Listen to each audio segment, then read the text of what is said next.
they're not like as bad as Kopaklani or whatever. Well, you said no, because you said they're the actual worst. You can't beat the actual worst. It's already on the bottom, dude.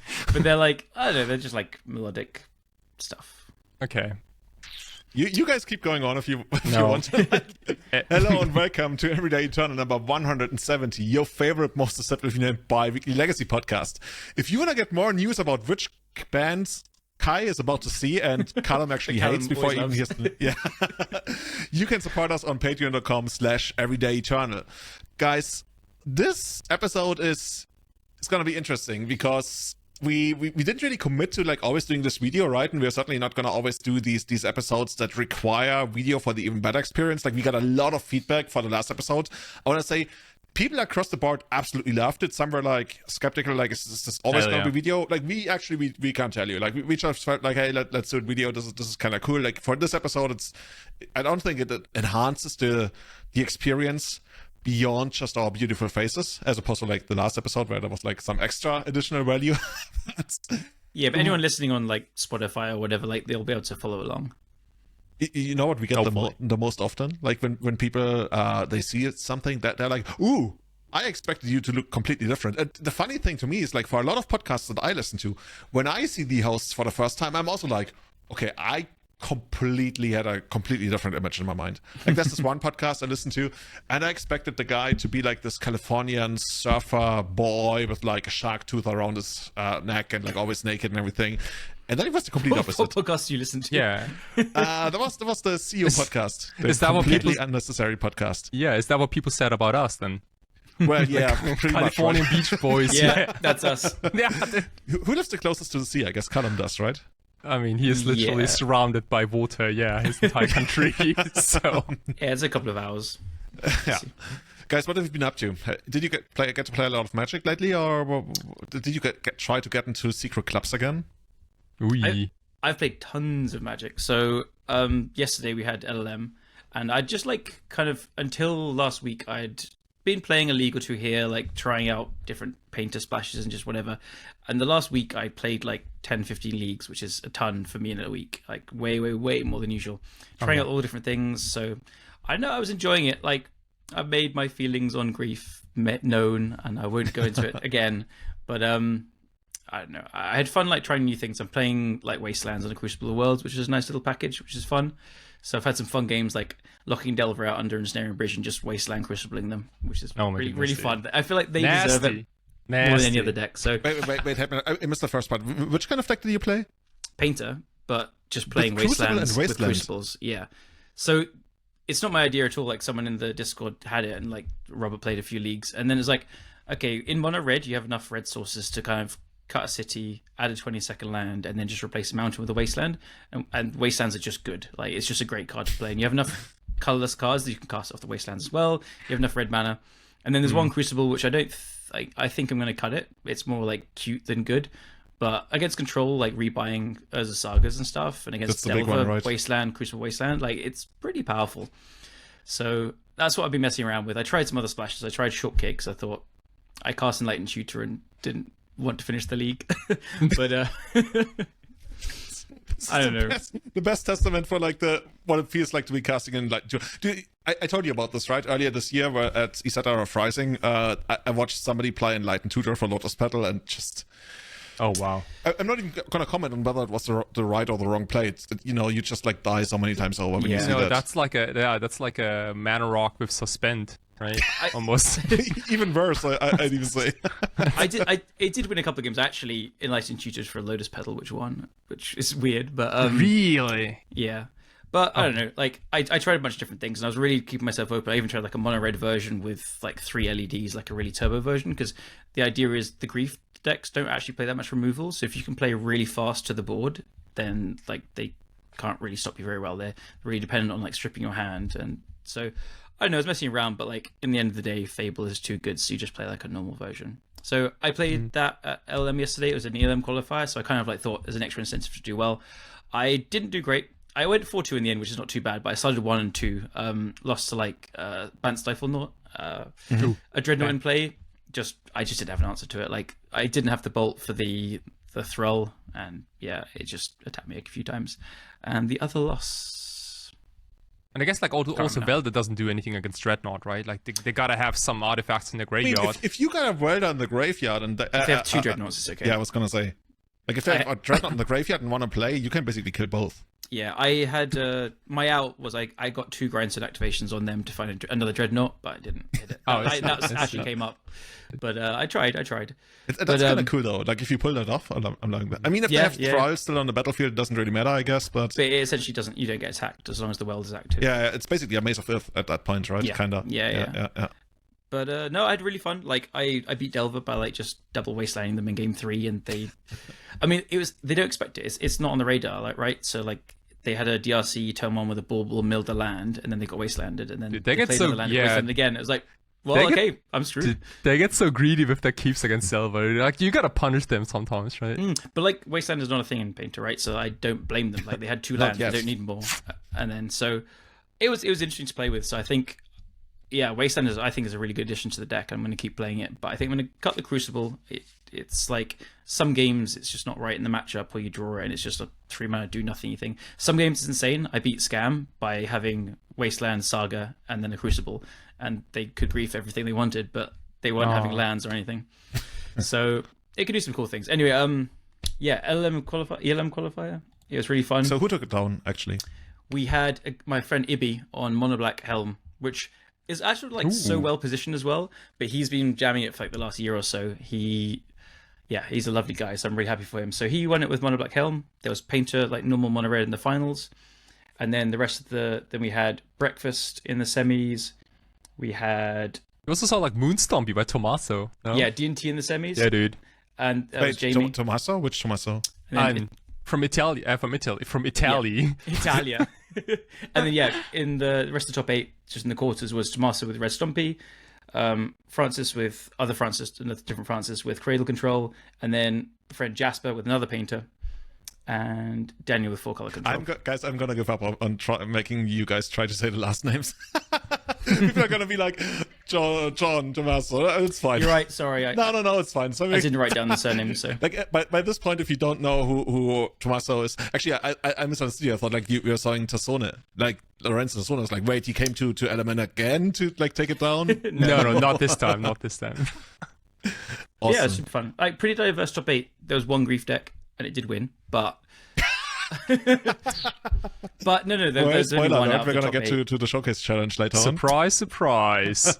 Yeah, it was cool. Like 2 Painters there as well. So yeah, I've been playing a ton, feeling more in tune with the format than in a long time. Like I still keep up with everything, but especially last week playing so many leagues, it's just good to. Okay, what would you say? What would you feel confident about if there was like a Legacy GP coming up in like a couple of weeks, so you had some time to work and tweak stuff? Like, where does your mind go? Like you want to do well in that Legacy GP because the winner is gonna, I don't know, get a knighthood or something or whatever, like people in Britain care about. I don't want a knighthood. You don't want a knighthood. You know, but I want to win a David Legacy GP. Okay, David Beckham so desperately wants a knighthood. Like he does everything he can, Really? but he was like caught basically evading taxes, and the Queen was like, the best I can do is member of the British Empire or something. But like knighthood is not for tax dodgers, and he's apparently like so into it. I would decline it. I don't need it. I'm already like a knight. I don't need a knighthood, but yeah, I would play Painter. Like, I think just knowing your deck and the reps comes with it. I think it's quite good against Scam. I do like it. You have these like the Scam deck is so strong they just go into and reanimate some games and it's just whatever. But yeah, I'll stick with Painter. Okay. So I have hope. I got hope. Yeah. I actually skipped Isadora on Sunday. Didn't really feel it too well, but also didn't really know which kind of version of Painter I really wanted to play in the first place. So yeah, and my next big paper tournament is probably, I really can't tell you. Kai, have you played paper? You always play on Thursdays, right? So yeah, I played I saw you go like 0-1 drop or something. See, so like my motivation for Legacy is a little low right now. I didn't actually, I played, it was a little bit of like not a tilt story, but like Kai really doesn't feel Legacy as much a tilt story. on Thursday. Yeah, which is pretty much a tilt story, right? Like, so I got beaten by like a scam deck in round 1. I played Doomsday, like a classical Doomsday deck, and then I looked around, and then I saw like another scam mirror match the other table, and like a few others, and then even the control decks were like those stifle band, all dressed down kind of decks, and I felt like what am I doing here? Like, what the hell am I doing here? There's not a single deck I want to play against. So I just packed it up and left, and that was actually pretty good because I could kind of refresh my head a little bit. Tried out this Wasteland Stifle version of Doomsday the other day for like a single league. Oh yeah, Wonder Brew Doomsday. The Wonder Brew Doomsday, and it's kind of funny because like Callum just mentioned Wasteland in Painter, and I literally played Wasteland in Doomsday. Wasteland is just a pretty good card. Is this what we're doing in Legacy right now? Like, Burn Wasteland is going to become a thing or something? I don't know. I mean, probably not because of price of progress, but... Okay, but help me out. I have been Wastelanded by Burn. Why are we Wastelanding in decks that traditionally don't Wasteland?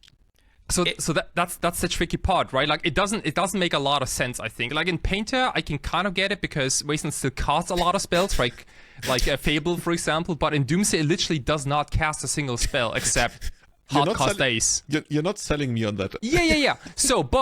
So the thing I think people want to get out of Wasteland is they want to catch people off guard. And like if anyone plays against Painter or against Doomsday, they regularly keep hands that have a lot of spells in them and maybe like just like 1 or 2 lands. And they think they're fine, but they're not. So you know what I call that? Desperation, like utter desperation. Like everything else fails. Maybe I can mana screw them. Is this where, like, I mean, you tell me Wonder Pro is doing that, and like Wonder Pro is like doing really well with Doomsday. But that's not like a far off Wasteland, is it? No, he like plays 3, I think. He plays 2 Wastelands and 3 Stifles, but it's like a combined 5 slots for like land destruction. But here's the thing, like Wonder Pro does Wonder Pro things, right? Like he could probably also pull out the same result with like any other list that's out there. He top 8'd yesterday's challenge with a main leyline of Sanctity. Oh, dude, I hate it so much. You, right? May I say something? I think I hate it, dude. I got a single leyline in the main deck. Are you kidding me? Just always have it. And 5 more in the sideboard? Like, what is this, 5 more. you know? Yeah, dude. 3 black ley lines and 2 white ley lines. Imagine like you lose the win and in the 3rd game. Or rather, like you lose the 1st game in the win and in to the ley line. You're like, okay, whatever, this person's playing. You look at the deck list. 1 ley line. Yeah. But there's some truth, like Max is crazy, like he's so good. It's just what's his name? Wonder Pro. Max Carini. Max Carini. Okay. I say that as if I all of a sudden knew. Yeah. Of course. Shout out to Max Carini, the one-off Leyline of Sanctity Wonder Pro. Doomsday Master. He is though. He was playing Laboratory Maniac recently to get around Doorkeeper Thrall. Like it's just like on top of the meta, big brains. Big brains. Kai, you got these kind of brains, or are you just like copying lists right now? Yes. Okay, I feel you. We agree for sure. Yeah. Okay. Yeah, I'm also like looking to copy Painter lists right now. That wasn't really... Honestly though, and we get to that in a minute, there's actually a different deck I want to play, and that's a deck I'm always hyped and excited to play. So should we actually look into what the Legacy Challenge, or rather Showcase Challenge looked like? Definitely. Okay, let's move into that. I'm going to read it out to you guys. You also got it in the show notes. So, the most played deck, drum roll.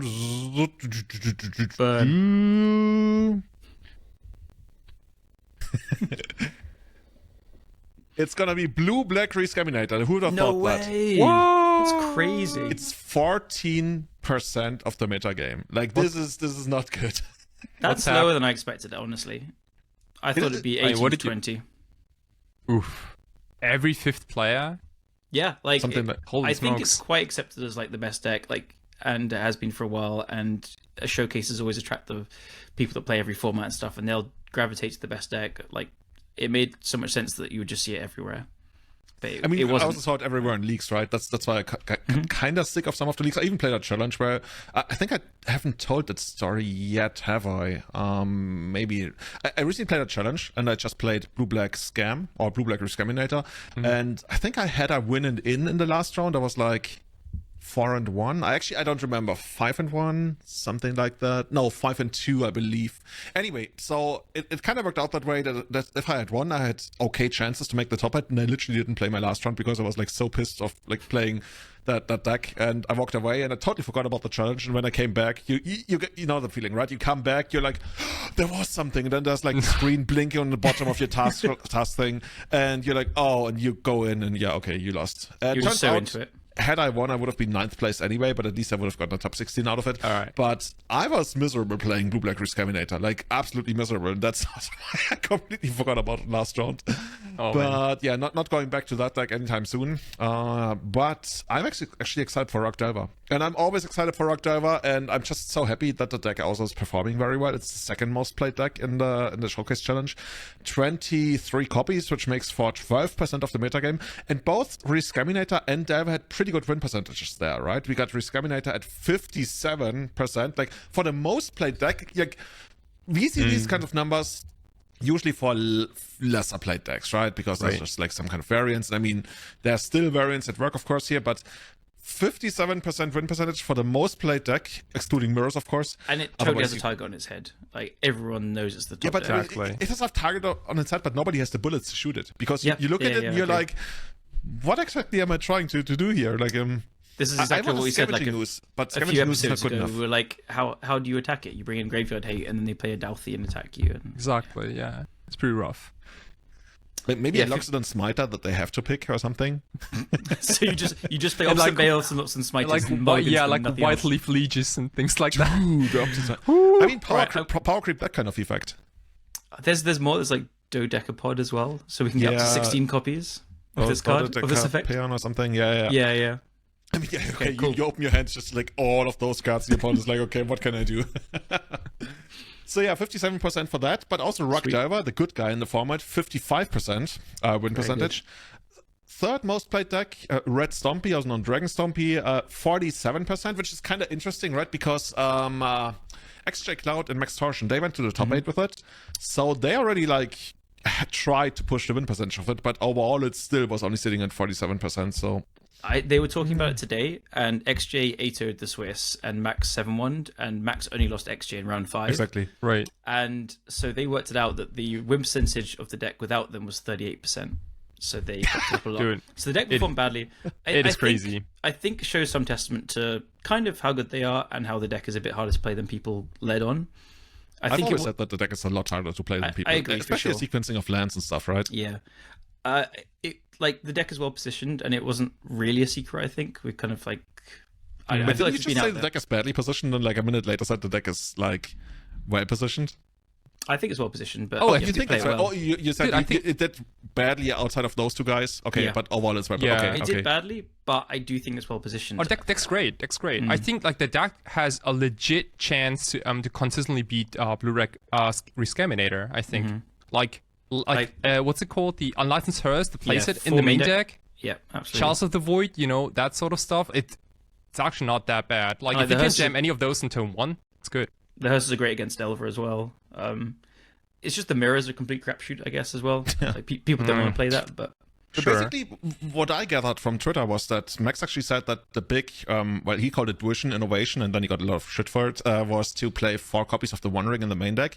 But also from what I've seen, I think he said that while other people have done the same, he actually added more mana sources and cut a couple of like 3-drops to make it work, if I remember correctly. So maybe that's a different way to go about it and to build a deck. That's for example like no Magus of the Boon. I think there's only Blood Moon. Rebel Masters, but like none of the other like goblins, right? Like Squee and it's a really tight list. Like I think added 3 rings and then like cut all the kind of cuter cards and stuff. There's some of the shit like it's the top MTG Goldfish list has rings in, but it's also playing like Caves of Chaos Adventurer and Carnage Interpretator, which I do think is actually quite a good card, but maybe not in this deck though. Yeah, also no Trinispheres anymore. Like I think that's a thing of the past by now. Yeah. I mean, people played the Ring and Goblins, and it's a very similar deck though. So it doesn't seem like a kind of crazy new thing. It's been done in Red Stompy before, and it was kind of dismissed a few months ago and stuff. And so maybe it's just like a meta thing. Maybe it is just really good in the deck. because of Bombardiers being able to sacrifice it, so it's like another easy way to get it out there if it is killing you and stuff. But I've seen the quarterfinals of XJ playing against Doomsday. I think it was Wonder Pro, and he almost you saw that, right? He almost drew the killed him. Fury. Wonder Pro is actually insane. Like Wonder Pro, I think had like turn 1 Doomsday with Force, and sometimes even like days back up twice. And just like it was meanwhile, still on XJ was sitting Doomsday, there like which money then like, getting he into street 5. wraithed into the days, I think, and then Oh, wow. killed next turn. Yeah. Easy game, right? And, But, like XJ even had a chance where he could go like broadside Bombardier attack and then post combat evoke Fury kill him. Yeah. But he just like couldn't draw I think the mana or something. Oh to my make it goodness. work. No, it was his turn 2, and he played a turn 2 thing, and Wonder Pro had the days for it. Oh, that was it. Yeah. Okay. But poor XJ, like, he's never beaten Max, it feels like, and he's very verbal about it. Like, Max doesn't have, but Max always beats me as well, so like I can't say anything. Where's he from? America. Oh, okay. So we never see him in Europe, I guess then. No, he was on like the second last Mox playoffs and stuff as well. Okay. Yeah. So yeah, what else you got? Yeah, here? Red We got Stompy's the there. traditional blue-black scam. Not too excited about that one. I mean, I'm not too excited about any of the scam decks, neither playing them or playing against them. But that's sitting at 7%, at 51%. Like then we have a lot of these decks that are sitting like at 51%, 51%. For example, also Beanstalk with Yorion is sitting at 51%. Celestia at depth is actually doing pretty well. 9 copies to a win percentage of 63%. Yeah, that's the highest, right? Yeah, but also it's only 9 decks at this point anymore. Like I don't want to read too much into it, but it's just like overall it doesn't look like it's a bad choice. It has been Can't tell agreed you that it's probably one of the best decks against Scam. Like Elvish Reclaimer is very well positioned against the Scam decks, and like Lage kind of is as well. So they all have to be ready for that. So lands and depths is good against Scam. Yeah, so Celestia Depth actually had a win percentage of like it won 7, lost 5, which is like decent. Like for considering that you're going up against the best deck in format, right? Yeah. And lands went 6 and 3, which is like also respectable. The only problem for lands is it had an overall win percentage of 37%. That's almost the lowest of the most played decks. The only deck that did even worse were Stoneblade variants. With like 26. Yeah, 26%. 7 players, 26%. I never want to be caught casting Stonefish Mystic anyway, but yeah, this doesn't look very good here. Do you think that's the black-white like Scam kind of version, or just like Jeskai blue-white Stoneblade? It's just come to my mind, so maybe we can't check it out quickly. I can. Because there is this black-white Grief Ephemerate deck that plays Stoneforge going around, which weirdly, it kind of like, I think it looks very strong on paper, and I've played against it a few times, it seems solid, but it's not been just like putting up many results in challenges and stuff. No, this is just like overall any kind of Stoneblade deck. So Stoneblade, I guess it counts all of them all together. Okay. Because Death and Texas is a different kind of archetype, so yeah, that's how it works. Okay. Yeah. And actually, talking about, like, when I said I was surprised that Blue-Black Reanimator is, like, just under 15%, kind of in a way, Dimir Scam is, like, a continuation of that. It's the same shell, but then, I guess, just plays Dalthes over some Entomb stuff. It's similar enough, so it's kind of closer to 22%, which is pretty high to be playing against. Right. All this But at this point, it's also like why do you want to play the Dimir Scam deck if you can play the much better Riskaminator deck, right? Like, yeah, I want to say like the people playing Blue-Black Scam right now are the ones who are trying to like already go to the next level because they expect everybody to, whatever that means, adapt to Riskaminator. They're like, okay, now we don't use the graveyard as much anymore or something. And then those people never come who are supposed to bring balance to Force. So totally. I do think there is one quite interesting innovation in the winning list from Karadidom, I think it was. He has no Bowmasters, and he has 4 Dalthes main deck for the mirror, I assume, which I think was, I don't know, like cutting Bowmasters seems like they seem like an okay card in the mirror, but maybe I haven't played the mirror enough. But like main decking Dalthes, if you're expecting a lot of Scam in this showcase challenge, is pretty smart, I think.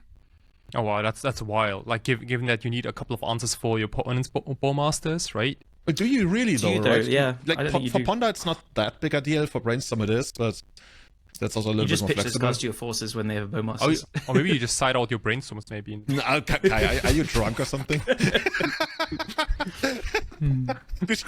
want to make that a soundbite. I mean, they can't shoot if you don't draw anything. So, I just wanted to try this one out. I didn't expect it to. Okay, maybe that's the future. Thank you. Maybe we take out our brainstorms. I'm not fully on board with that. Or I'm laughing now. Maybe I'm gonna be the soundbite a couple months from now when people have figured out, yes, you are supposed to sign up brainstorm because all your main cards are so good, you will never need to brainstorm in the first place. Never say never. Like some years ago, Ponder was like you could never dream of cutting it. Now I cut Ponders in lots of matchups if I play it. Never say never. Yeah, they already only have like 18, 19. Okay, 19 blue cards. That kind of works. Okay. Yeah, and then for the rest of what we see here, Doomsday didn't really do too hard. Like, but I don't want to read too much into these numbers, right? Because like all of a sudden, like we have like 6 decks, and then whatever. Like even Rock Cascade had a low win percentage, but like for 6 players, don't really want to read too much. Basically, the big takeaway is Blue Black Rescaminator is by far the most played deck, and also the most successful one, up there with like Lesnier Depth, which already has like a much smaller meta game share. But Cascade, Rock Delver, it seems to be good enough, right? We saw, I saw the tweet by Angelo Kadai Wilkie, who came second in the Showcase Challenge, who basically said, "Oh, the sky is falling. Every time I'm playing Delver, something is really bad in Legacy. Easy wins." Yeah. Maybe that's what gets me to like wanting to play the deck again. He doesn't do it. He backs it up by winning and doing well with it. Like, it does happen when he goes to a Delver deck. It means it's the best thing. And he's not just like shit talking, like he wants to play control, but he does incredibly well with Delver every time. Yeah, definitely. So, I think like the last time I saw him on Delver was like when Expressive Iteration was still around, and he played that blue-red Delver deck. And I thought, like, you know, like Legacy's not in okay shape. But we shall see. Like, you know, like this is only going to go on for a couple more days, and then we're going to have a fresh new Legacy set incoming, so... Yeah. But, yeah. Do you have high hopes for that to actually change something? Oh, I think so.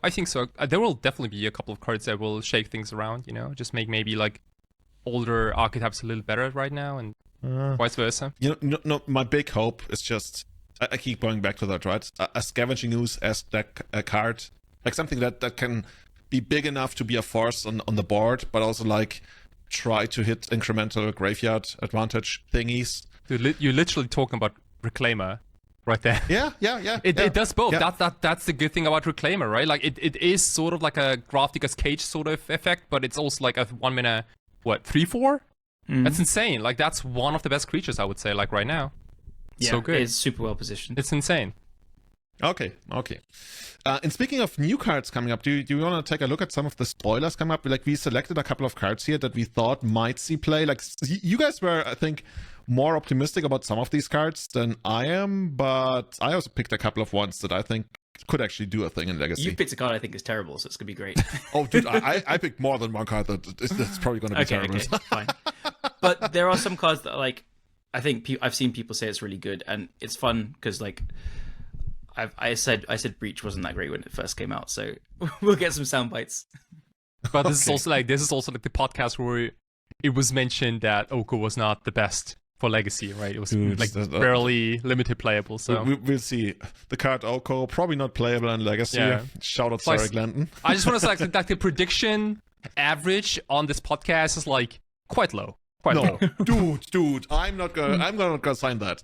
Like, at least I for myself, I claim that I nailed some of the cards that people were like really skeptical about. Did you? Like which one? Dreadhorde Arcanist. Like people didn't trust me. Like, I thought that card is like insanely good. Wait of Summer, like I got heavily distrusted on.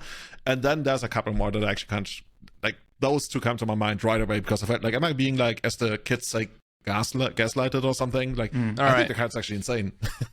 Yeah, they were. I wasn't sure about Dreadhorde Arcanist at first, and then I was talking to a friend of mine that he used to play tons of Legacy, one of the best players I've ever known, and I asked him what he thought of it, and he read it. He was like, "Are you crazy? Legacy players are terrible. This card is completely busted. You play it with Brainstorm and Ponder, and you can't lose." And I was like, that was his first impression. I was like, okay, yeah, it seems really good. And then I tried it, and it was crazy.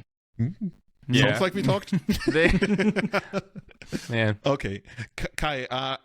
So we're gonna show a couple of those cards on screen. We're also gonna read them out. They are actually mirrored to me because apparently for you guys, anyway, technically glitch. Can you guys read the cards out because I can't read mirrored cards? Okay. I can't read. So here we go. This is the first one. I'm gonna go ahead with the first card. It's called Sink into Stupor. It's 3 mana, 1 blue instant. It says like return target spell or non-land permanent an opponent controls to its owner's hand, and it has a backside to it. It's like a full circle, where it basically lightning bolts you, and comes into play untapped, or it comes into play tapped, right? This is basically like, can we call those bold lands, or what do we call them? Please, like have you got shock lands? we got shock lands already. I wouldn't be surprised if this, if this is like more established. I think people will start calling it like bolt lands maybe or something else. We got you to tell us. What do you like? Bolt lands is good. Yeah, bolt lands is good. Let's go with bolt lands for now. Everyone knows what lightning bolt is, right? Like we had those kind of lands in before in this last Zendika set, I believe, with Valakut Exploration. No. Skull Smashing. Skull Smashing, yeah, and like a few others. I like these type of lands a lot because they do a lot of things, right? Like they do so many interesting things. You can pitch them to things like Force of Will or like Force of Negation. You can also play them as a land. They don't count as lands if they're in your deck, like talking about like Goblin Childblazer kind of cards or like Baleful, Upsal spells decks. So there's like a lot of applications to them. The 3 life loss might sound a lot, but in decks that don't care about turn 3+, it's actually not that hard. Yeah, I think the biggest upside is like this being pitchable to Force of Will. It's a land, and it also deals with problematic permanents.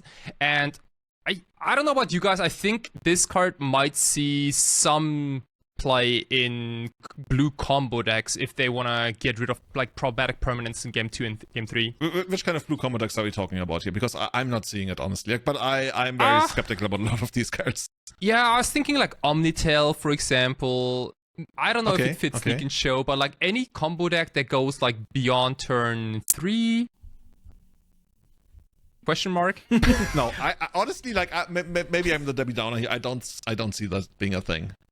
I don't know. I do. I think it's. Okay. I think the cost is a lot more restrictive than people think, but it's been pretty hyped, this one, especially like it's a kind of a land that combo can play, like kind of storm decks and stuff.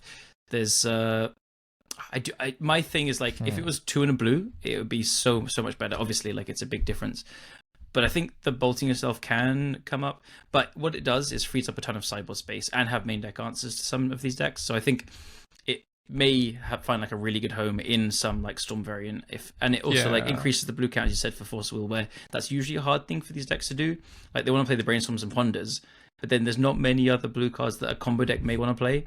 But then here, this is up in the blue count, and it's part of your mana base, and it's freeing up 4 or 5 sideboard slots that would be bounce spells. So I think it could do a ton of things. So it could even be like a Chromox deck. Like, so, how many copies are we talking about? Like, are we talking a full playset of this in these kinds of decks? So it really depends. Like, yeah, I think if you are about to play like it in an Omnitail deck, I would probably just play a single copy, which you can always get with what's it called? The the 3 mana. It's 3 mana sorcery, blue sorcery deck. They want tutors for instant or sorcery. Oh, solve the equation? Solve the equation, for example. Right? Like, you have omniscience on the field. We're already casting so many bad spells. Come on. Come on. We're already talking about a deck that's barely existing in Legacy right now. And you can make it better. I mean, maybe it's gonna start existing again once we get that. I think the Tony Scapone kind of style decks will play 4 of this. Okay, like, yeah, that one I can see. Yeah, like he has tons of different variants that can mean anything now, but like the dual decks, like basically Turbo One Ring, he plays Force Will in most of them, and the blue counts are always a bit iffy, and so he has to like supplement taking out some blue cards with bringing the bounce spells, but now it's just more sideboard space. So I think that any combo deck with Chromox is probably quite happy to play these as well. I think not that Ant is especially good right now, but like Ant could play 1 or 2 of these as well. I think it just does open up a ton of sideboard slots, and it may kind of make new kind of directions for combo decks to take as well. So after Tony's Community, I can't say like an exact single deck, but I think it's good enough. Like it's going to depend on the combo deck a ton. Okay. The whole making up sideboard space, I think, is quite a big deal. Okay, I'm still gonna call it. I think half a year from now, we're not seeing this card in any like top 10 deck or something Legacy. Yeah, I don't know. I think it's going to be 4 of in the artifact-based blue decks, and then it'll be like 1 or 2 of in some other random like Storm-style decks, is my guess. Okay, we'll see. So next one, Kai, you brought us this one, actually. Okay, now that one's really good. I brought this one. Yeah. Oh, you brought this one? Okay, so for the listeners, we all kind of straight to it. We kind of chose 3 or 4 each to talk about and like what we think is good. So it's Brain Surge. So everyone knows what Brainstorm does. This is similar. So it's 2 and a blue, so 3 mana total for an instant. You draw 4 cards, then put 2 cards from your hand on top of your library in any order. I think this is actually has a ton of potential and pretty good. It's the decks that want to play Brainstorm. I'm thinking of Terminus decks now. So the Terminus decks always want to hold on to the Brainstorms to like really late game to set up the Terminus for turn 3, turn 4 or something. So you can't use the Brainstorms to find your land drops. Sometimes you don't have the opponents to do that as well for you. Now with like more of this effect, you just have a higher like chance of putting the Terminus back on top. And I think the going like +1 card, I know it's expensive. 3 mana is quite a lot. Pyroblast, is pretty good against it. Daze is pretty good against it. But going up a card when you're going to put 2 of these bad cards back, you don't obviously, like everyone that knows Brainstorm, like you can put 2 bad cards back and then shuffle. It's an amazing effect. So this can feel like draw 4 sometimes. It's just another thing. You can also like Snapcaster back late game for like a card advantage spell. I think whoa. Can I stop you there? Mm-hmm. You can do it what? Late game? You can Snapcaster it? No, let's stretch that part. Yeah, I know you thought about that card, Snapcaster. What is that mythical card you talk about? I can't remember. It's like it basically adds 2 mana onto your spells and you can flash them back. It's obviously very weak to Bowmasters, and that I think the deck that will play this, and again I think this is just purely for like a kind of quite reactive control deck, will just have a ton of answers to Bowmaster. I think it could play it with like Stern Scolding or Spell Snare or have swords, obviously. So the way I imagine this is like, I also think this card is good. Probably one of the best ones that have been spoiled. That, especially if we get to see like Beanstalk late game decks going up against each other, like if you get to resolve this, that's a pretty big deal, right? Because especially in the mid to late game, all of a sudden like you have all these lands that you don't want anymore. You can also like run it out at spots where the opponent doesn't really feel like they want to add, like for example at their end step or something, or sometimes even the upkeep. So I think this card is pretty good. I don't think it's super good in the current state of the metagame, but okay, you guys talked about this, right? Maybe Legacy is going to be changed up, and then I think this one is going to has the potential even to be like it's not an engine yet, but holy shit, the card says draw 4, and as Callum mentioned, right? There is a fair chance Bowmasters gets banned in 3 months or something, like, and that's obviously like the main prey on this card. Yeah, I think there's a ton of potential, so we'll see. I mean, the competition is really high, though. Like, people can still play, like, Narset Part of Veils, for example, for almost the same mana cost. It has, But Narset, like, it's sorcery speed versus instant speed. Like, if you're playing against Delver, it's so different. Yeah, I know, I get that. But it's, like, on the other hand, like, Narset is, like, incredibly powerful against some non-Delver decks, right? It's true. Like, spell-based, I don't know, mid-range combo decks, maybe. Nothing that's, like, too aggressive. So I think that the biggest reason why you want to play this cantrip card is that you want to have more brainstorms in your Yorion deck, maybe. Yeah. Because I feel like every time I see Yorion deck list, I'm like, dude, like this deck has way too few brainstorms, or like way too few cantrips in general, right? Yeah. And like how do you get all the pieces together in time? And like it seems so inconsistent, but I think you get a little bit of consistency in that deck. I don't know of how many copies you want to play in a 60-card deck, though. Like, the slots in a control deck in 60 cards is really tight, I think, at this point. I think 2 or 3. Yeah, that's what I'm thinking. Yeah. Right? Hey. Like, what do you want to cut? I don't know. Random shit. Yeah. I mean, if you're playing Yorion, you can play everything. I mean, but if you play Yorion, I hope that it's not going to be like, if these decks make a bigger comeback than they are, like, in the metagame right now. It's another setup for Temporal Mastery, which has been seen some play. Yeah. Also, I mean, on the other hand, I want to say quickly, they play Ground Seal right now. Like, if you're talking about a hypothetical legacy that changes, like, in a couple of months, I don't think Ground Seal would be that good in that format anymore. Jeff plays Ground Seal. Yeah. I mean, I've seen it a couple of times. Yeah, I think it's actually decent. Yeah. Did you see, by the way, the list that Mark Folk posted? That he actually did well a couple of times, like, basically the Enchantress list. Except for it doesn't run Enchantress. Like, it's basically a Yorion deck, but he plays all the enchantments. He plays, like, Beanstalk, he plays Ground Seal, he plays... No, Spreading Seas I didn't see, but maybe he does. Yeah, he does. Carpets, like, all of that stuff. He plays so many enchantments, he literally plays 2 copies of Sarah's Sanctum in the main deck. It's good at casting Yorion. Oh, wow. What? Yeah. It's cool. I love the idea. Yeah. I think Spreading Seas is super good at the moment as well. Spreading Seas so many as well? sagas. Yeah. Okay, now I can see why Yorion isn't there. Okay. Mark, if you're listening to this, let us know on Twitter whether this is a real deck, because if it is, it's actually hilarious, and then Sarah's Sanctum is going to be even more expensive. It has a ton of cards I hate, like beans, but then it comes from a very cool angle, and it's very him as well. I like it. It's very much very him.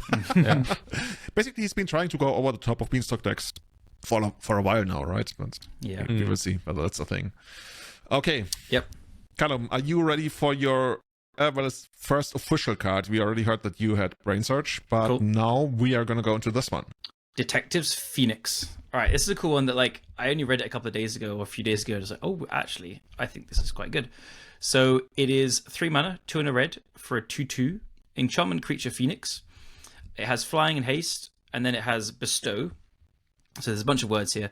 Bestow is like from Theros, and you can kind of, it's almost like an aura, but if the creature dies in response to you casting or putting it on it, or the creature just dies with it on it, you then get the creature side of this card as well. So it's 1 red mana, and you collect evidence 6, which means you have to exile up to 6 CMC worth of cards when you use this bestow ability from your graveyard, and then you can cast it from your graveyard using the bestow ability. So essentially, it's a lot of words to say. It's a 3 mana 2/2 flying haste, or you can pay a red, exile 6 CMC of things from your graveyard, and then put this enchanted creature gets +2/+2 flying and haste onto a thing. I think this is really good in Delver, and it's going to be like a 1 or a 2 of. But I think, first of all, it's an enchantment, so it helps with Delirium for DRC and the Unholy Heat. 2, I think, just for 1 red, like being able to late game give DRCs or Delvers or like Murktides haste changes the deck completely. Like, you can't play this very active, like, right, I can tap out because I don't have a creature in play. Like, a Murktide with haste is absolutely terrifying, and Collect Evidence 6 is not that hard. It's just like a Force of Will and a Ponder or something. It's just 2 cards. It's not... There's a little bit of tension there against Murktide, of course, but I think when you're going the late game, it's fine. But I think having an opponent go, like, DRC, bestow this, hit you for 5, might be quite common. It's obviously very nice to mill with DRC as well. You put it in the graveyard, and it's another thing that uses the graveyard, so, you know, Delver may be slightly weak to Ley Line of the Void, Rest in Peace, but you can still play it as a 3 mana 2/2 flying haste. It's fine. So I think Delver players should try this as a 1 or a 2 of, and it could be pretty good. So do you only see this in Delver, or like is it also something for, let's say, like Ancient Tomb decks? Yeah, I just see it in Delver. Just Okay. Delver. Yeah. Okay, so How do you feel? 2 thoughts about that. So the first one is, I initially thought, okay, I don't think that scenario is ever going to come up where in the late game you get Murktide and then you put this on and then it has haste and then it attacks. That was my initial thought, because if this is the case, it means you drew both on the same turn, kind of. Otherwise, one of them would already be in play. So the Phoenix would be in play because you had nothing, and then you played this. The Phoenix is in the graveyard. See, that's my second point. That's where I was getting to. That makes it that I can see that scenario. Because now all of a sudden this is kind of like a super annoying thing that eventually comes back. Like, you played it earlier on, maybe just like for some beats, even so, some embarrassing beats for like 3 mana 2/2 flying haste. It's not a thing in Legacy anymore. But No. That end game, right? That the In additional long end grindy game games, potential. yeah. But also compared to, like, say you just like you have it in your hand, you play it and then go to the graveyard, or you play like a Delver or a DRC and you bestow it onto it. They kill the DRC or the Delver, and then you have a 2/2 flying, and then that dies, and then you do it again. Like, Super annoying. yeah, you need to like exile it from the graveyard or something. It creates a ton of value in these long grindy games. So This is the kind of card that you want Terminus against, right? Oh, it makes it a little sticky, maybe. Yeah. like, you can swords it, but then it's already come back, giving your creature +2/+2 and flying, and you like, ideally you want to be milling this with DRC. I don't think that's unreasonable to happen at all either. You know And what then- I think? Yeah. That kind of feels like red kitchen things. Right? It's super annoying to Kind of. get rid of. It keeps coming back, and like attacks for, well, I guess in this case 2, but it has haste and everything. This is kind of like the same vibe. And like the old people among us, they might remember Kitchen Finks, legacy staple of, well, before the war, basically. Oh, I remember that card being like unbeatable for like Burn and Jund and whatever. Yeah, it's just yeah. like too good. So yeah, this is one like I originally didn't read it because it looked really boring and loads of text, and then I was like, actually, I love that, like, sometimes when news that comes out, I'm exactly the same. I'm literally exactly the same. Like, I scroll through it, like, is it, like, I'm looking at the artwork and the layout of the text, you're like, this doesn't look like a card that's actually going to be good. Like, let's read the next one. Yeah. But then, yeah, just being able to cast it from your graveyard for 1 mana as a thing that creates value over two removal spells in a way is pretty strong. So yeah, Okay. that's my pitch for it. Yeah, maybe like probably like a thing you wanna specifically board in versus decks that try to kill your threats, right? Like, because against combo, like the card doesn't do too much. Yeah, it's true. But the thing about the card, though, is, like, I like it. I still believe, like, half a year from now, we're not going to be talking about it anymore, because it kind of feels like in that Ledger Shredder power level valley, right? Where you feel like you're kind of there, but then you're not. But you would be if like, nobody else was around. You know what I mean? It's close. I do think this is like a one of or a two of at most. It's like it probably is a one of for people to try, but I think it like as a one of copy, it could have a pretty big impact in games. Basically, the way I imagine this is like you put the deck together, and the other player looks at their cards and like, okay, this goes in, this goes in, this goes in, and then you look over at that Phoenix, and it's literally a case of, it's not you. It's me. I don't know. I think you're going to die to some hasty Murktides and you'd be like, I mean, might. shit. We might, Sure. you know, and we probably deserve it too. So I even more so now. I mean, it's gonna happen to me. You can either like play the Murktide and then with your bestow ability, you collect evidence and grow the Murktide as well, Bex. And then it gets even bigger, and then This is basically gonna gets like deal. This can attack for 10 out of nowhere for 3 mana. Okay, and a okay. stopped graveyard. 2 Dude, blue this is and a gonna red. happen to so many Doomsday players. Like all you need. I want to see it once. All you need is 7 instances of sorceries in your graveyard, which like with DRCs and over a long game happens, and then you just play the Murktide, exile a Force of Will and a Ponder with it, and that's attacking for 10. Dude, now I can actually imagine myself like complaining about in the future. Wizards, what is this shit? Can we stop doing that? I think it's a super powerful interaction, which Delver has never really had haste threats. We had Ragavan with Dash, that's it, like recently.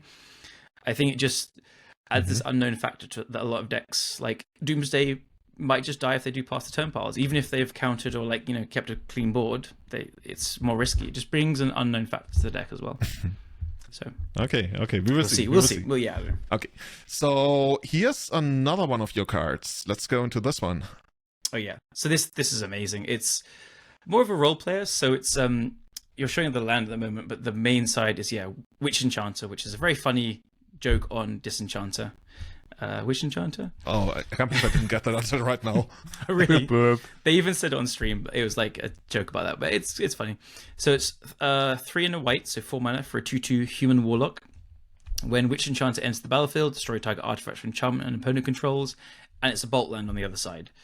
So I think this is like an instant one of in Death and Taxes. It's amazing in any kind of white stompy decks.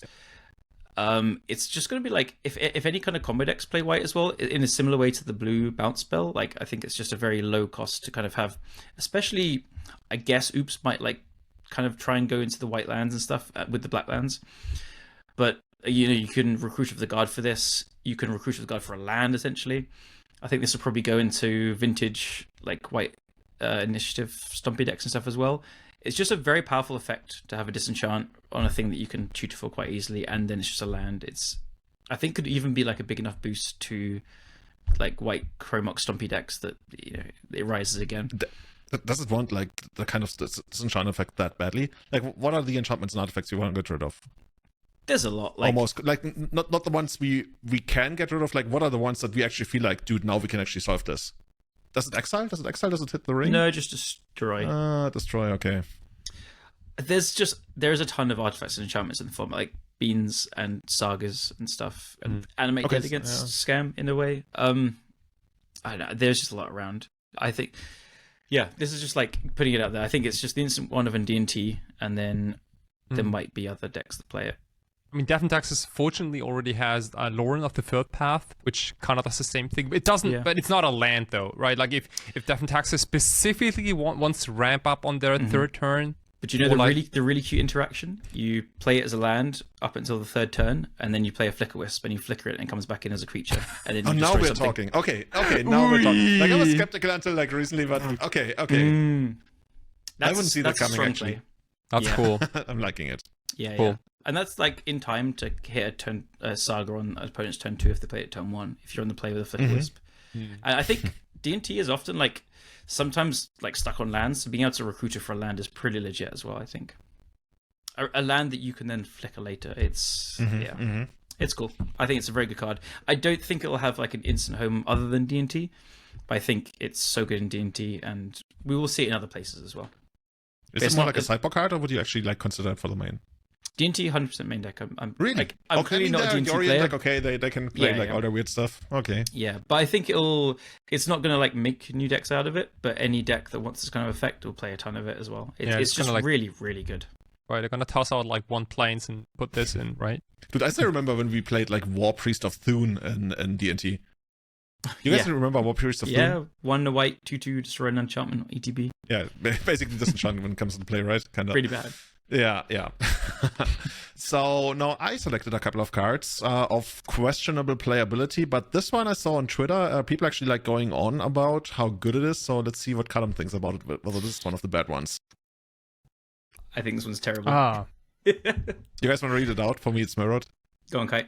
Yeah, so this card is a black enchantment. It's called the Creation of Avacyn, and it's 1 and 2 black, and it's a saga card in enchantment. And the first chapter is search your library for a card, exile it face down, then shuffle. The second chapter is turn the exiled card face up. If it's a creature card, you lose life equal to its mana value. And the third chapter is you may put the exiled card onto the battlefield if it's a creature card. If you don't put it on the battlefield, put it into the owner's hand. Now, I think this card, honestly, I think it's like a D plus or something. What is it that bad? Oh, come on, guys. Dude, like, what the hell? Like, this card doesn't do anything Like you ritualist for on the first first 2 turn and then turns. you win. No. No, Like- that's not how Magic works, man. Like this is dude. you ritual this Somebody out, should and have then taught me. 2 turns after you got You get your card. Atraxa. You get Yeah. your Avacyn, Atraxa, right? Like, Yeah. You don't Okay. need to get Avacyn, right? no. I'm just envisioning, like, I mean, if no one is playing Witch Enchanters or Brazen Borrowers in their deck, I mean, imagine this: that you play this, even ritual out, your opponent plays a land. Turn 2, you reveal your Atraxa, you take 7 damage, and then next turn they play a Brazen Borrower and bounce your Yeah, enchantment. dude, I get another Atraxa then. Amazing. I can play it out again. Oh yeah, you And take you- another 7. Yeah, and you then, then take another 7. yeah.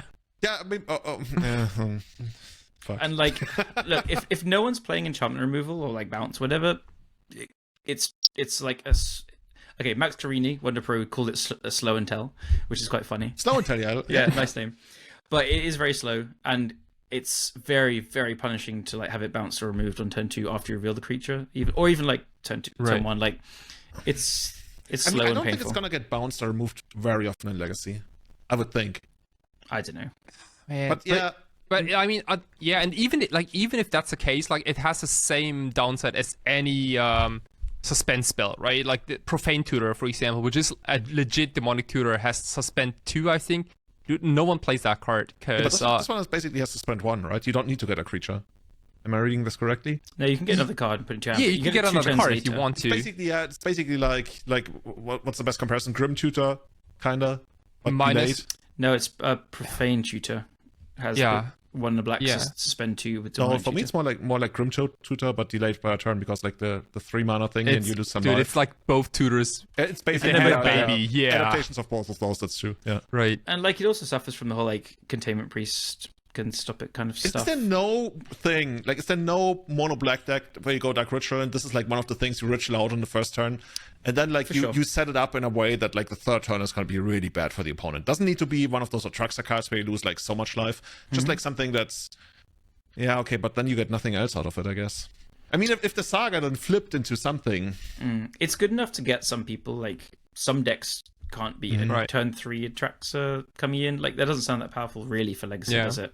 dude, Also- can yeah. we like quickly take a break about like how turn 3 Atraxa doesn't sound too good for me in Legacy. Like you even get to do like a 1-card combo. Like that doesn't. But I mean, I like- get it. I agree. It's just like Turn 3 is- Atraxa what is is strong, this? but it's Okay, it's okay, a now lot I'm of feeling better. it's a lot of windows for interaction is what I mean. Right. Like And this is also like based on you having the nuts with the turn 1 Dark Ritual or enough Lotus Petals to boost this out on turn 1, right? It's pretty bad in late game. Like it's also like you can't really splash for it. Like it has double black symbol. imagine so like top it, decking this when you're playing like a fair deck with interaction as well.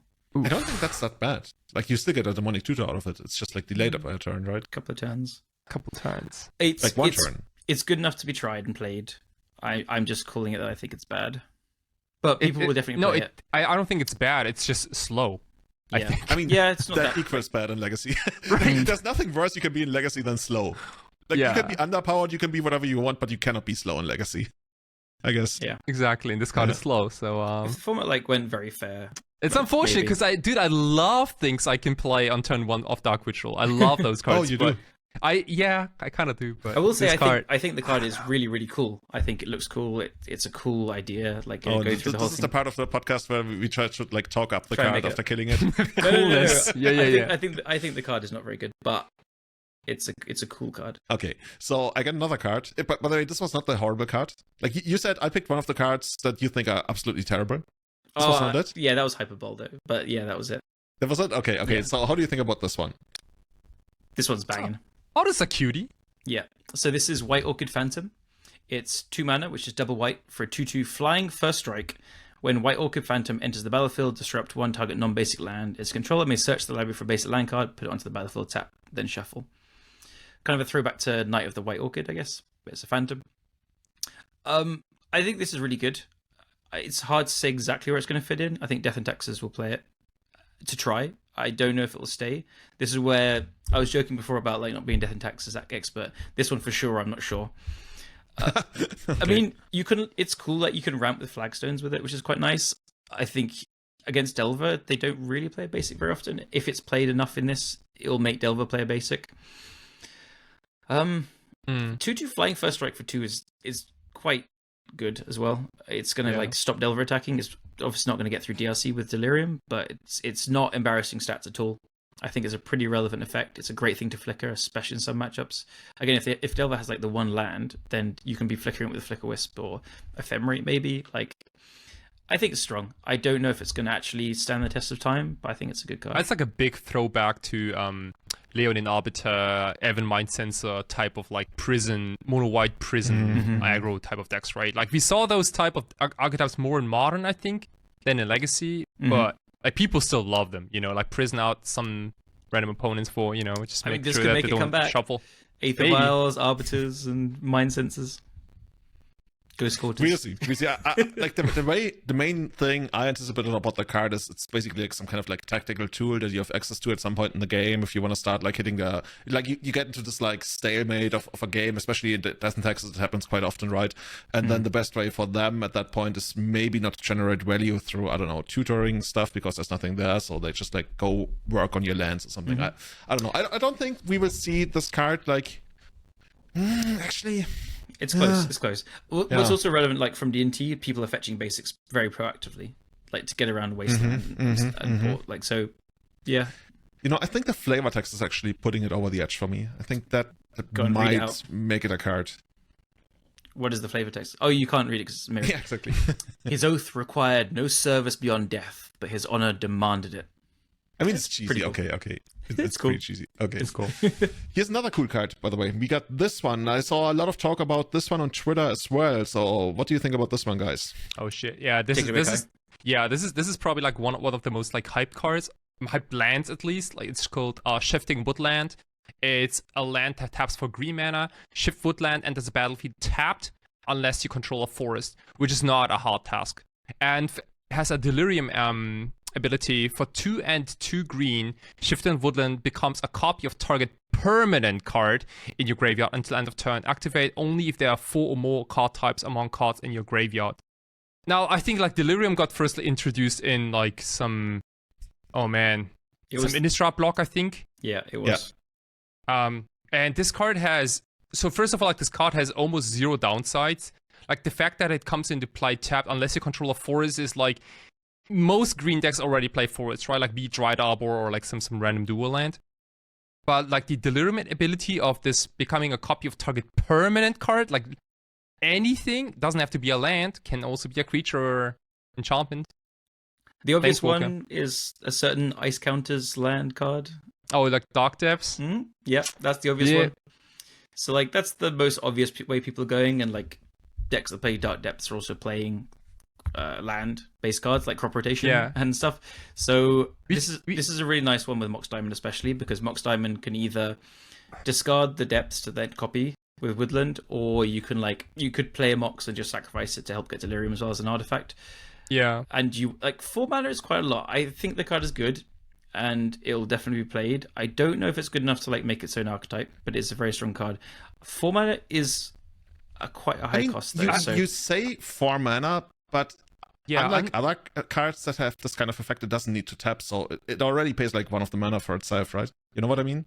Like exactly. Thespian Sage has to tap, right? Thespian Sage is technically 3 mana, while this also is technically like 3 mana. It's like 3 and a tap, right? I'm not too concerned about the mana cost. I think I'm more concerned about the actual Delirium in those type of decks. I don't know if like a Celestia depth deck can get 4 card types into the graveyard. Yeah, that was also my first thought. Like that's like, the hardest thing like to make Green work. Sun Zenith goes back into the deck, for example, like in I don't know, Crop Rod and Souls of Plowshares are instants, but then what? Yeah, I guess Expedition Map, if you have that even. Yeah, I'm not even sure. Like if they start playing Vicious Baubles for this card, No, dude, no, I'm no, gonna absolutely no way. They need to like have the Green Suns not shuffle back in. It works in paper events, they'll forget, and just put it in the graveyard. You hit it first. Like, this card is way better in paper Magic than on Magic Online. Because you can just cheat, it's fine. So how do you do it? Like, you get lands, you maybe get instants. I'm already like not too sure about instants. Then there's a chance you get creatures into a graveyard, and then the fourth one is probably gonna be artifact, right? There's not really anything else. There is Not much. People are also talking about like playing it with LED and Entomb and like big creatures, either Emrakul or Resurbrand or whatever. Maybe. I don't know. Maybe that's actually going to be a thing. Like we're talking about it right now, but yeah, I mean, there's potential. It's a really powerful card, but I haven't thought about it enough to like see new combo decks with it. But there is potential there. I think it's okay in kind of lands-based depth decks. I think it's a bit overhyped personally, but just because, yeah. I know like stage copy depths is like 4 mana in a way. This is 4 mana as well. But I think you guys are totally on the ball. I think Delirium is quite a hard thing to get on in time for it to be a relevant thing. It's hard to say. I think like lands will play a copy because it's just good to like copy other lands and stuff. It's a relevant effect. And I think some depth decks can try it. And then there's potential for other decks to brew around it. But it's hard to call those things. I haven't thought about that enough. But I'm generally like a big fan of cards that are already good, but they need a little bit of extra help. You know, like these are not like some brain dead. Oh, obviously this goes into this deck or into this deck, right? Like you gotta put a little extra work on it. And you know what you can also do, by the way, if you come across this card in the late game or something, and you activate this for 4 mana, you target something. Your opponent tries to take it out with Wasteland and respawns. You can retarget again, right? You can pay 4 mana again since this doesn't tap. So you can, like, all of a sudden you target a creature and not a land or something, right? And then Wasteland fizzles and yeah. I mean, it only requires you 8 mana, yeah. But basically kind of like 7 plus this. So, I mean, yeah, but there's a world. Just, like, keep this on your radar. Yeah. What Kai said is very right. Like, it's interesting card and people will brew around it and stuff, so that's cool. Yeah. I'm sure Killer Bee is going to make something wild with this in LEDs. These days Killer Bee comes to mind for basically any of those cards, right? When there's like 400 cards released, like 250 of those are going to be like, Killer Bee cards. Like, saying this is a Killer Bee card is kind of like akin to like when we used to say, oh, this goes into a Nickfoot, except for like when Killer Bee plays it, it's actually going to be good. No, but he like plays the wildest stuff. Like this is more wild than Nickfoot plays. The stuff he plays. So. Okay, so I got another wild card, but that I don't think is going to be good at all unless you guys tell me that this is broken for some reason. Oh, this is broken. No. Oh, Eugene's Lab. Go on, Kai. It's another land. It's Eugene's. I keep saying Eugene's. That's his name, right? Killer Dragon Eugene. Yeah, Eugene's Labyrinth. It's a land. It has an imprint mechanic. When Eugene's Labyrinth enters the battlefield, you may exile a colorless card with mana value 7 or greater from your hand. Then it has 2 tap abilities. The first one is tap to add 1 colorless mana. If a card with exile is exiled with this card, add 2 colorless instead. And for tap, return the exile card to its owner's hand. So it's a little bit like a cute card. I see it a lot in Commander, but not in Legacy as much. Like, you can't. The best thing you can probably do is to exile like some, I don't know, some cozy leg, I guess, on your first turn. Big old Drowsy thing, or dust or whatever. And then play this as an Ancient Tomb type of land. You know, have some more mana rocks, maybe like LEDs and stuff like that, and then. It's pretty cool with LED in that like you can get a card exiled and then tap it to return it after sacrificing the LEDs. Yeah, I guess that's kind of cool. So all you need is a Blightsteel Colossus, four LEDs, and this. This is from TVDH. All right, sold. Good card. Good card. It's good against grief. You can protect very good your best grief. card. Yeah, okay. Very good. If you have to sink to that kind of level of evaluating the card, like or like trying to just for me, it was like.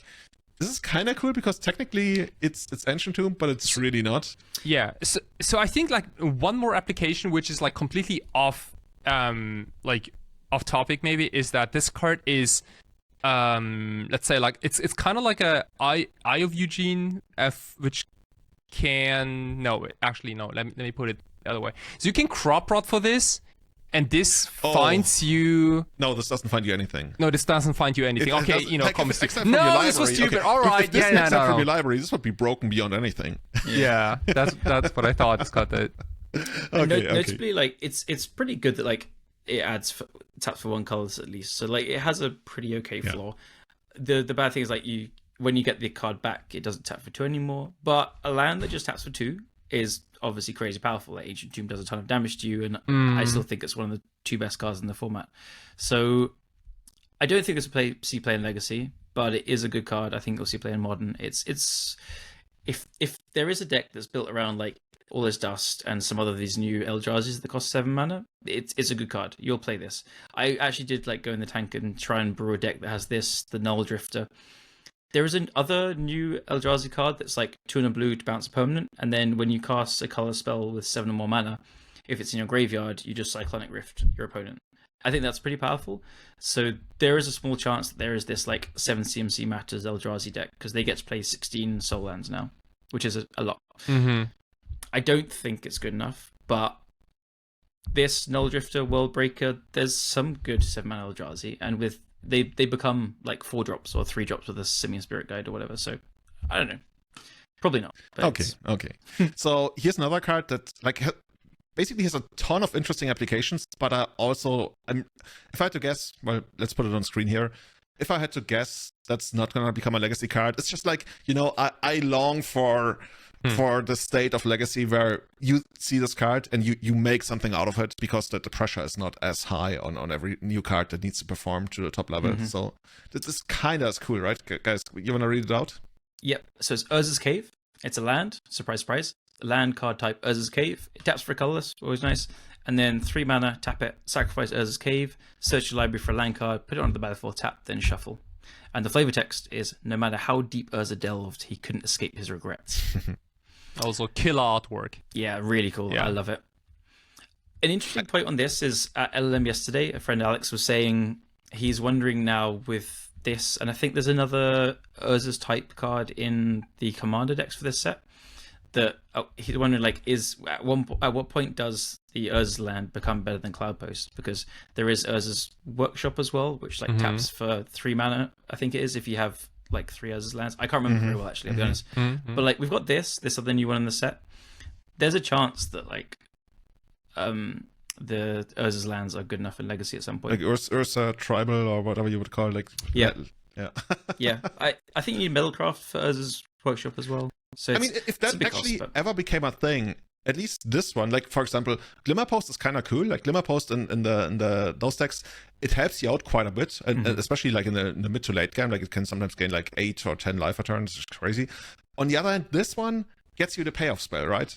I mean, it's quite slow. It's really quite slow, but this one also like finds you the mana thingy to actually give you that mana. So yeah, you'll find a Last Tron piece, or you'll find an Eye of Ugin late game. This is only in Legacy, obviously, but like a Tabernacle, you know, like any of the like, just having this sit on play, and your opponent can probably never go for a reanimate, right? Because you can always balk them. True. Like Bog or Sejiri Step. Yeah, maybe like the biggest upside for this card is that it's so hard to interact with this card because it's a land. Like Elfish Reclaimer, you can always like, you know, destroy actually, easily. I wonder if Lands plays this. Oh man, I don't know. A tutor that you can loan back. They might, you know, to get their filthy like Ibnu Revelets versus Doomsday. yeah. I feel like it's 1 mana too much for lands to play. In a way, you got a really good point about Loam, right? Because Loam gets you card advantage, but since you're not really playing cycle lands anymore, it really only gets you so much card advantage. But this technically gives you card advantage with Loam. But yeah, 3 and a tap, it's basically like 4 mana at that point. Yeah. Plus you want to cast that Loam every turn, like that's like so much mana. Yeah. So yeah, I also agree. I don't think this is gonna like become a big thing in Legacy, but I would not be surprised if somehow the lands, Cabal or whatever they call themselves, end up playing this as a one-off or something. But look, like it, you know, it doesn't come into play tapped, and it taps for colorless mana right away. Like there's like the downside is really low, right? Like, it's also not legendary, but I guess you would only play this as a one-off anyway. But yeah. Okay, so yeah, cool. I can see it. Especially like if they printed Old Frame, yes, I'm down. There we go, the real Okay. reason. And speaking of frames, I just really want to quickly mention this because this is one of the most beautiful cards they ever printed. So cool. It's really about time we get this. This is old frame Flusterstorm. It's even going to be a foil. I don't know if this... Like, basically, this would have been a judge foil back in the day, right? Back when we still had, like, official judges and everything. 100%. So, I just want to highlight this. I don't know who Andrew Marr is. Huh? I have a big You have a complaint big about complaint. Okay, let me... Probably the flavor text, right? The flavor text is so boring counterspelly. It's like... Oh my god, this is... Oh god, hurry. Okay, flavor text. I actually can read it. Cool.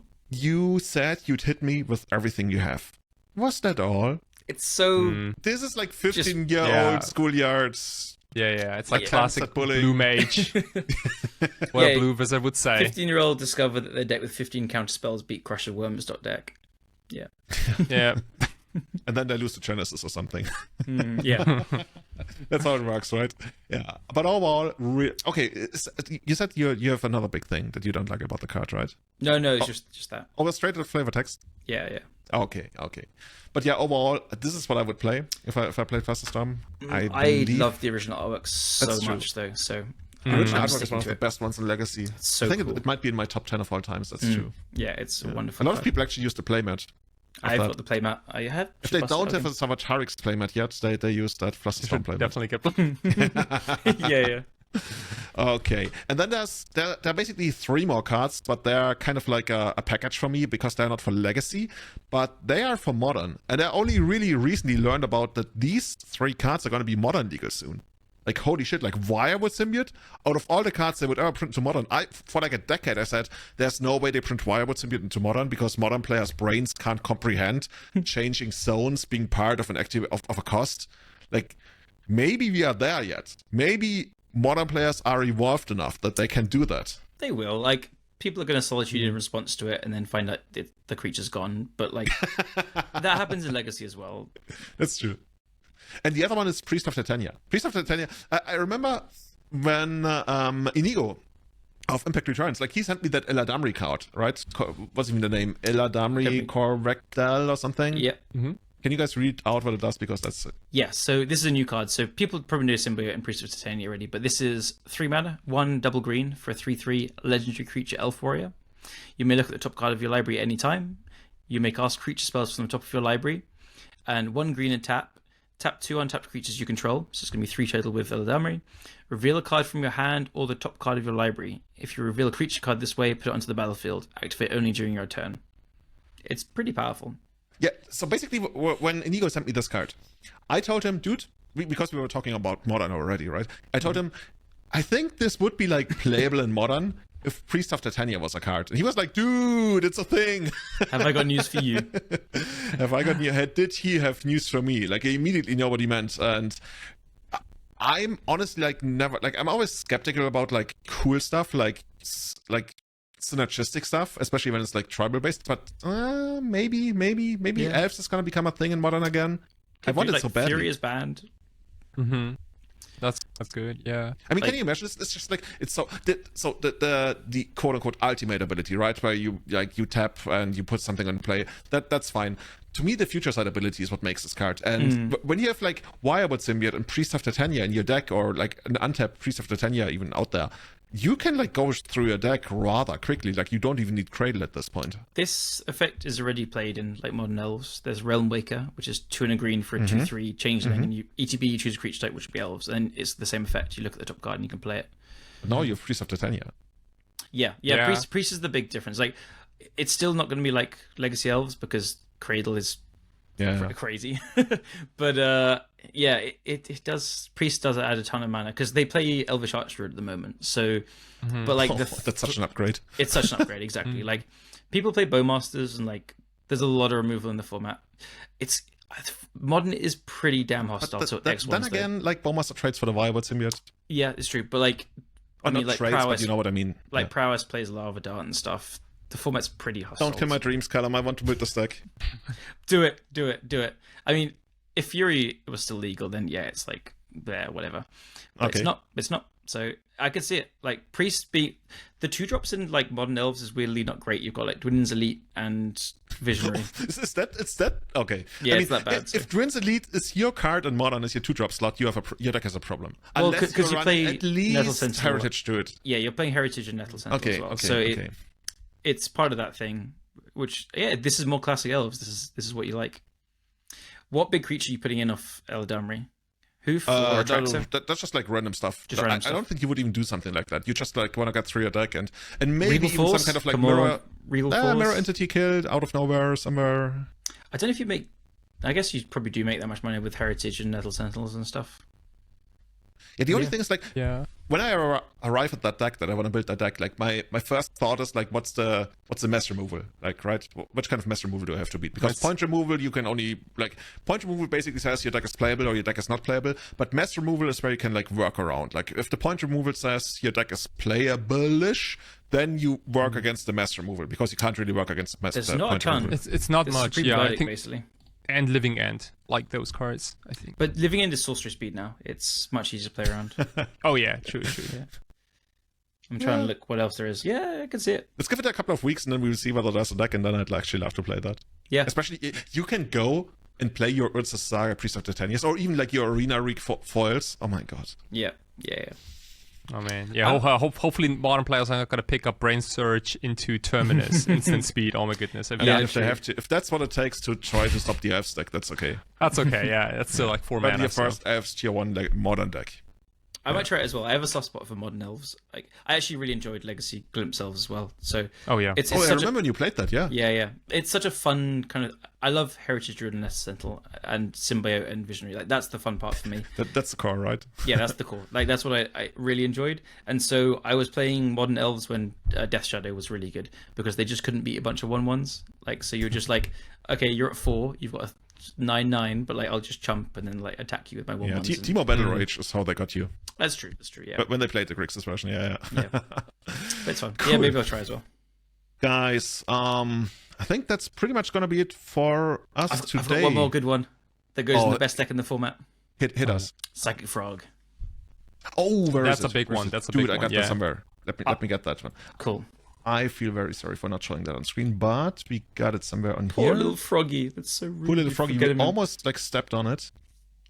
Is this gonna be the frog? No, this is not gonna be. Oh, because I turned this one off. I swear we are professionals. Cool. Psychic Frog. I mean, just look at that crazy artwork. Anyone that's listening on the podcast, go and look at the artwork. You can Google it. Psychic Frog. Yeah. It's a Go pink to and blue YouTube now. frog just making some funny thing. Flavor text: some frogs poison the body, some frogs poison the mind. Yeah. C plus. Yeah, I can see it. So the card. Like we gotta do like an episode once where we only rate flavor texts, right, and nothing else. Yeah, I'll That's get us to here, read some. Decipher. So it's 2 mana, 1 blue, 1 black for a 1/2 creature frog. When Psychic Frog deals combat damage to a player or planeswalker, draw a card. Then you can discard a card, put a 1/1 counter on Psychic Frog, exile 3 cards from your graveyard. Psychic Frog gains fly until end of turn. I mean, this is pretty much a throwback, right? Yeah, it's a Psychotog. Yeah, Right. absolutely. And Shadow Mage Infiltrator as well, kind of. Yeah. Most Yeah. Yeah. Basically, those two cards, yeah. I think this is really, really good, and it'll be played in the blue-black scam decks. Maybe there's not enough space in like the rescamminated decks, and there is a ton of competition. Like Douthie and Bowmasters are crazy good, but the deck has really, really, really wanted a blue-black split color card to pitch for Grief and Force of Will, like desperately. They were playing Whale of the Forgotten, and Psychic Frog is like, it's not like Arcanist levels oppressive, I think, but it's close. It's gonna like attack. But it's get close coverage. to Arcanist levels of oppressiveness, really? Oh, that's a big claim, isn't it? So walk me No, through it. Like, how is Not this going to quite, play not out? quite, because you can block it. But like, I don't know. I mean, Can you you? can also block Arcanist, kind of. Yeah, but Arcanist will get the value regardless. This needs to hit Yeah, you that's to true. draw a card. Right. It's But it has like a like a built-in engine, right? Like Yeah. you connect, you draw cards, you have more cards to discard to make it bigger. You can also have more stuff to make it like evasive. You know, Yeah. like it kind of like chains really nicely. exile 3 cards from your graveyard. It's so easy with just yeah, like fetch that's- lands and whatever. and that's Give it literally flying, nothing, yeah. and then you draw a card. Like if you draw the Atrax or the Archon, you can discard it to then reanimate, or discard a whatever troll, Yeah. Grief, whatever. I think it's just like I don't think it's not like Arcanist, but I think it's good enough that it should be played in these blue-black decks. I mean, it makes Like, always like... No, 4-off. As a Probably. 4-off. Yeah. You can always pitch it to any of your spells. Yeah. I think this is a 4-off in the blue-black scam and decks. We'll I mean, see. is this really better than, let's say, Voidwalker? No, this is so Voidwalker and Bowmasters are really strict competition. So this is where, maybe I'm wrong. It's I can just see this being like exilling 3 cards to give it flying and attacking and draw an extra card. Yeah. Is so easy to do. And then, as I said, like being able to pitch to both Force and Grief is a huge thing. It's also like way easier to cast without the Voidwalker. Like blue-black is so much easier than black-black. Yeah, you cast it off your basics. You fireball with a Murktide in the really late game. I mean, exile the graveyard. I mean, it happened with Psychotalk, right? Yeah, Psychotalk would something out of blue, like, do 12 damage to you or something. Yeah, I mean, like this, like, you can have... I guess the scam decks don't really have many cards in hand. They just throw them all the way to pitch spells and stuff. But I don't know, I just think being able to easily give it evasion, and, like, you also, like, you can just eat some DRCs. Like, if they don't have a removal spell for it, like, discard 2 cards, eat a DRC, and then next time attack, take a card back. Like, then you're card parity, but you have a frog in play. Yeah. It definitely makes combat a little more interesting, I think, right? Like opponents can't really like attack you if this thing is untapped and you have like a bunch of cards in your hand, and your opponent doesn't really know if they're... It. Bolt will trade for 2 cards, which is a good trade for Bolt, but it's like -1 mana, +1 card. But then you get to choose if your frog survives or not, and it depends on the game state and things. I just think it's better than people are reading it. I think it's really what's good. interesting to me? Like, initially I thought, like, this is really bad in multiples, but is it really, though? I was gonna say, right? Because it gets kind of awkward for the opponent, because they have to first make their choice whether they block and in which way they block, and then you can figure it out, right? Do I want to trade some of my cards for the blocker, or do I want to just like keep my frog alive? And also, it's like it's not like Psychotalk like in that it gets +1/+1 until end of turn. No, it gets counters. This is like an ever-growing problem. Oh my god, you know what? I've been thinking it's +1/+1 this whole time. It's put a counter on it. This is way better. So good. This is a discard outlet for Troxa, right? Yeah, discard the Archon. Yeah, you put a 1/1 count. This is so good. I'm sorry. This is better than Voidwalker. This card is so good. Okay, this is the biggest claim of the podcast today. So maybe, a couple months from now, we're going to say, dude, you saw the frog where we just could see. What's the first stage of a frog? I don't even know. It's a poisonous one, so like whatever the first stage of that is. Okay. We need to get some kind of biologist in here. I think frogs start out as something that lives in the water or something. Yeah. Oh, this card is crazy. This is so good. Let's show it one more time. Pre-order this now. Is this? Of course, it's a rare. Like, do uncommons even exist anymore at this point? I mean, we had a couple of uncommons. Yeah, like most of the lands. Brain search. Yeah. Okay. The white flicker land witch enchanter. Okay. Are you guys ready for frog dominance? Oh man. Dominance. I don't know if I'm ready, but there is a lot of hype, and I'm really excited about a lot of those cards. Definitely. I'm gonna be super hyped once like Grief bites the dust or something happens. For now, I think I'm gonna be a rock diver kind of gamer. That's definitely where I see myself going forward. Paper probably still painter.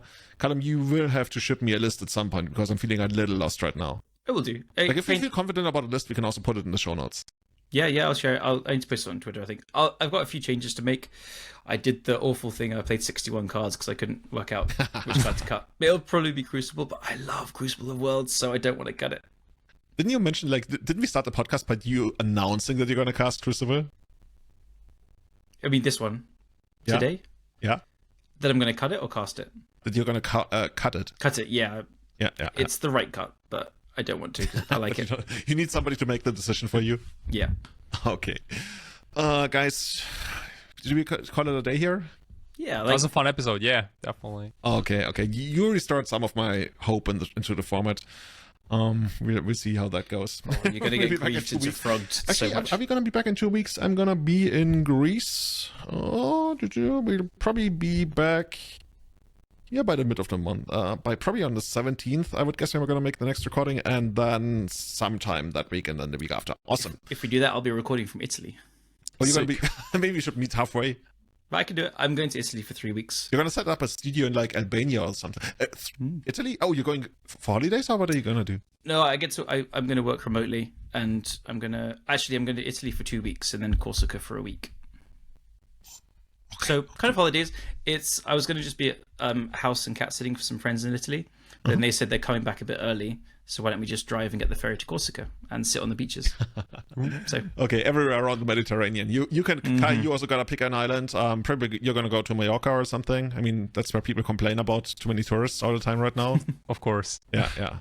Otherwise, by the way, everybody's going to Albania right now. If you want to get some travel trends, I think it's the worst kept secret by now that Albania is booming like crazy. And by next year, there's like a bunch of like contracts and stuff kicking into place that's gonna kick Albania to maybe, I want to say like the budget forefront of European travel, because a lot of people like when these days when they think about Albania, they think about everything else but not about like travel. But it's becoming a big thing. So if you want to go to Albania, you're almost too late to experience. Well, I'm in no position to talk about the authentic Albania. Like, where are we going with this shit? The authentic Albania podcast, but you know what I mean, right? Welcome to a bi-yearly Albanian holiday podcast. Who's the best Albanian legacy player? We gotta get them onto the next podcast. I have no idea. Okay, guys, we're gonna call it a day here. Thank you so much for listening. Also, thank you for our Eternal Witness tier crew who are cycling through Italy right now to Bologna for seasons. We got Severin Schwarzuber, Benny Gruber, Tom Tischka, also Franco Boli, Kane, Colin Garassi, Alex Crow, Tim Everett, Testicular, Salvatore, Sebastian Hodager, Guillaume, Sean Dewey, Fred Scalper, Cassandra Davis, Dylan Shoemaker, Retro Shara, and on the top Grizzleband tier, not cycling through Italy right now, at least I know that I know of, Scott Monroe, Evan Lazar, Tom Happ, Ian Seefeld, and Colonoscopy. Everybody keep buying into the Frog. The Frog is real, and we'll be back in a couple of weeks once Frog... Is this gonna release soon, right? Once Frog has destroyed Legacy? It feels like a couple of weeks away. I'm not sure. Okay. No, tell you what, I can tell you, I'm going to the pre-release next in 2 weeks. Not this coming Sunday, the week after. So that's why. Awesome. I'm also really bad at timing the outro music, I realized. So everybody, see you again next time, and have a good time. Bye-bye. Bye. You.